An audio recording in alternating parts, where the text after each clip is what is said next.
जो सनम जावेद को उठाया गया है, इससे एक बात तो क्लियर हो गई है कि जब भी इदारे किसी को उठाना चाहेंगे वो वहाँ से भी उठा लेंगे। अगर किसी ने पेशावर में या खैबर पख्तूनख्वा में भी रहना है तो मुज़ाहमत का बंदोबस्त होना चाहिए।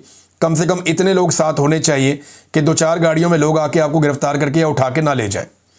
अब मेरे बहुत सारे दोस्तों को समझ आ गई होगी जो तनकीद करते थे कि इमरान रियाद अपने साथ 3-3 गाड़ियाँ लेकर क्यों घूमता है खैबर पख्तूनख्वा में।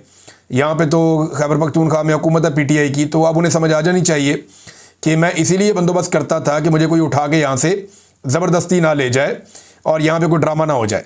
सनम जावेद जा रही थी और ये कैंट का इलाका है। यहाँ पे एक डबल केबन डाला आ गया, वीगो डाला, और एक और गाड़ी आ गई। इन्होंने आगे पीछे से घेर के रोक लिया और फिर 5 लोग उन गाड़ियों में से निकले। उन्होंने वहाँ से सनम जावेद को ज़बरदस्ती घसीटते हुए वो ले गए। अब ये इंतहाई सिक्योरिटी वाला इलाका है। पास ही जो है वो एहलकार खड़े हुए थे, उनमें से कोई भी आगे नहीं हुआ, किसी ने पूछा ही नहीं।